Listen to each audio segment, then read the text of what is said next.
had a moment this morning sitting in the sauna, and shit, it happens sometimes. And I think it's just good, to talk out these things, just because it's had such an impactful, it was the biggest turning point in my life. And so on April 26, 2004, my sister got married at the Ritz-Carlton, and that's the same night that I gave my life to Jesus. And sitting in the sauna this morning, I was just thinking about how my life has changed since that day and how that decision has kind of driven everything else that has come behind it. And what I realized is that life didn't become easier in the traditional sense when that happened, but life became easier because you surrendered. I surrendered that day, and I realized that I only have a really small amount of time to be here on this earth, and that I need to, whether it's an up, whether it's a down, whether it's a tough time, whether it's a good time, I've got to take it all in and appreciate it for what it is, right? Because, there's a lot of ups and downs, as for an entrepreneur, there seems to be a lot of those things. When you're high and you're low, you're high, you're low, and learning how to deal with it. The number one thing that happened that night is everything got put in its proper perspective, in the proper order of importance, and things that you should be concerned about and not being concerned about. And any fear or worry or concern kind of left me that day. It was really odd. And so I woke up the next day and I was able to look at every situation for what it was, not that it was good, not that it was bad, but it was just a step in the journey. And when you're able to do that, it just frees you from stress, from anxiety, from fear, from, fear of the unknown. The unknown is exciting to you. It became more exciting, and the journey became much more important to me than the outcome. The steps every single day that I took, and it just, it's amazing. It was just amazing to me as I was thinking about it, how just one simple decision like that, to turn away from the ways of the world and turn to Jesus and do your best every day. I fail pretty much every single day, but the beautiful thing about it is when I get home at night and when I'm settling down for the night, guess what? He's always there with the same exact attitude, the same encouragement, the same love, the same hopeful spirit. And that it's like, what can go wrong? It doesn't matter how crazy the day was, how bad the day was. When the end of the day comes and I do an inventory of what just happened over this day, so I can appreciate it and understand the good things that happen and what I've learned from those things. It doesn't matter what it was. After I reflect, they all become the same. They all just become another step on the journey, And so I know it's hard to really understand because it's everybody's personal kind of experience, but the experience for me has just been, I'm free. I wake up every day free. When you can wake up, even if the world says you should be concerned about things, when your faith and your hope is in what your purpose is and the promises that Jesus has given you, it doesn't matter what the world's telling you.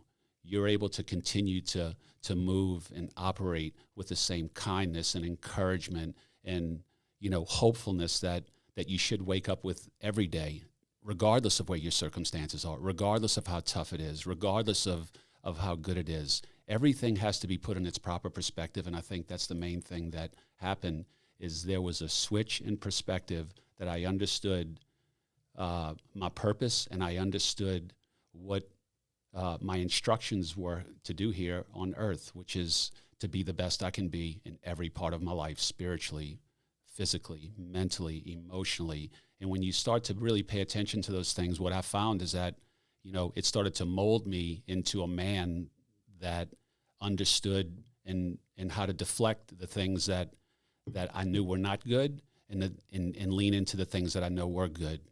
My vision became better to understand the ways I was walking every day to help guide my path, because I had that consciousness now and that understanding of what Jesus in the life that he lived. So yeah, I thought it would be good today. I had a moment this morning, and just an unbelievable spiritual moment this morning. And it happens from time to time. And I said, you know what? Let me just come in and share my faith, share my walk. It's always. It doesn't mean that life's not difficult, but I can just tell you, it's much easier when you understand your destination, you understand where you're going, and you're understanding what your purpose is here to be on earth. What has God called you to do? Because I really imagine when it's that day comes, you're going to have a picture of who you are, and there's going to be a picture of who you could have been. And I don't think you want to get to the end of your life and have a picture of what you could have been, because you didn't lean into the things that were important. You didn't take advantage of every day. You didn't get up every day and understand that, man, I'm not promised tomorrow, so I'm going to get the most out of today that I can. I'm going to be the nicest. I'm going to be the kindest. I'm going to work the hardest. I'm going to be moving towards the target every single day. When you wake up like that every day, you don't have those kind of regrets. But that's what I understand, and that's what I picture is going to happen one day. So, man, that would be the worst thing in the world to see that and understand that you left so much on the field just because you didn't pay attention and just because your perspective was wrong.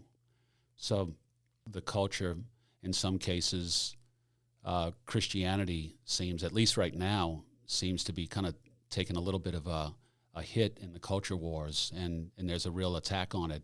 And so, if you're in business and, you're serving customers on every sector of the U.S., so I think it's got to be financially driven. Why you would not want to would want to talk about your faith and the impact that it's had on your business, because the Bible says to go out and proclaim the good news. And, that's the way our light shines is by alerting people that this is where you come from, and then they watch your life and see if your life matches up to your words, But yeah, I think it's financial. I would say it's a financial thing more than anything else. And maybe some people just look at their faith as being a real private thing. It's not something that they want to mingle business with our faith. I think that certain times it's appropriate, and certain times maybe it's not. But yeah, I don't think you should ever be ashamed, and I don't think you ever should be kind of afraid to do it for any implication. Ultimately, one day you're going to have to answer for these things, And so, yeah, I don't know. I don't think it means anything good or bad. It just depends on why they're not doing it. Maybe it's for good reasons they're not doing it. Yeah, I think too that it's part of like what you had mentioned, the culture. I mean, long time ago they had even rules set up that was a separation of church and state. And I think a lot of people kind of create almost a divide of separating business from pleasure and business from your spiritual life. And I think too, like even not real recent but fairly recent, you can think about the whole Tim Tebow kind of stuff, that whole Tim Tebow effect. That, I mean, what he was doing in proclaiming his faith and having a strong belief in it and kneeling and praying to God and making that public, he was almost ridiculed and put to the point where he was an outsider, an outcast. And it's just really, it's bizarre to me because it's acceptable in some occasions, but not in others. And I think just as far as even like the Christian humanity, everybody should love everybody, regardless of their beliefs. I mean, there's love and understanding to a certain degree with everything. And that's what, what we're called upon to walk and share that message. The culture is really strange right now.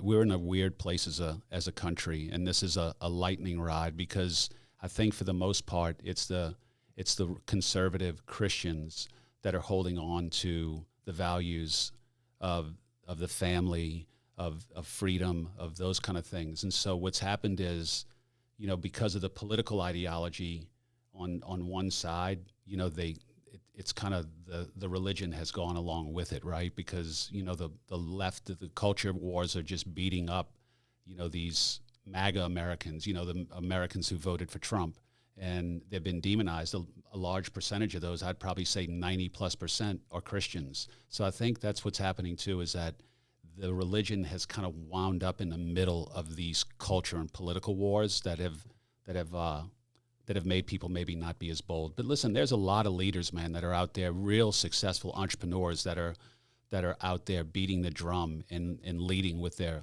faith. I mean, consistently. Most of the biggest ones, you see the ones that become the most successful. They have something in common. They're not hiding that in their pocket. It's right out in front, and they're letting everyone know that this is the reason why I am who I am and where I am. But our country was founded on that, and maybe that's what they're trying to They're trying to create division, because I mean, if you look at the one nation under God, indivisible. I mean, that's right in the front of it. And without being under God, we are creating a huge divide. So I do think that it's our faith is what essentially is going to bring us back into a good place as far as a country, whether people want to believe that or not. I do think that that's the core of where we need to get back to. There's no doubt. Yeah, there's no doubt because when you're in your faith and you're paying attention to that, the guidelines, it's like a guideline and guidebook on how to live your life, to be kind, to be helpful, to be encouraging, to be loving, to be honest, to be respectful. All of those things are taught there. And so, your faith ultimately sets your guidelines and kind of your character and your behavior, and which ultimately has the biggest impact on just our society in general. Think about, people that are following the ways of the Bible each and every day. We wouldn't have any of this stuff. We wouldn't have any of that stuff because you'd have the conviction of knowing what's right and what's wrong. Because when you get to a point where you understand what's right and what's wrong, and you continue to choose to do wrong, then you're acting outside of God's word, and so therefore you can see how it leads to kind of a degrading of society, like we're seeing right now. Really, the degrading of society is an absence of faith in our society. That's really what it amounts to. So we have a lot of godless people walking around that are confused and they don't understand how this works, and so they're lashing out, and so that's what's happening right now. But it's specifically to a lack of faith, whether it's the Christian faith, the Muslim faith, the Jewish faith. It's a lack of faith because all of those books kind of provide the guardrails on how to live a good, fulfilling life. I'm reminded of whenever we had the business Milligan on the podcast, and you asked him a question because he mentors a lot of business owners and CEOs. And you said, what is your advice to them when they have questions about situations? Like, how do you approach certain things when you're confused because times have changed so much? I guess, what gives you the confidence to stand firm with what you believe and create a culture that everyone feels accepted? Yeah, listen, we're a small company right now. And so, I've had the luxury of picking and choosing who I've chosen to work with, who our team. And so, these things are important to me, that we're all singing from the same string of music, that we don't have these kind of non-productive distractions that are sometimes can be cancerous to an organization. And so my approach is that I hire the people that I would most want to hang out with and I think have the most in common, that have the most potential, that also are going down a similar path that I'm going down. And so therefore, it's managed on the way in, so there's not a problem, and it has to be on the way out. Because on the way out, there's pain there. And if you manage it on the way in, then there's no pain. So that's the way out. That's the way we handle it.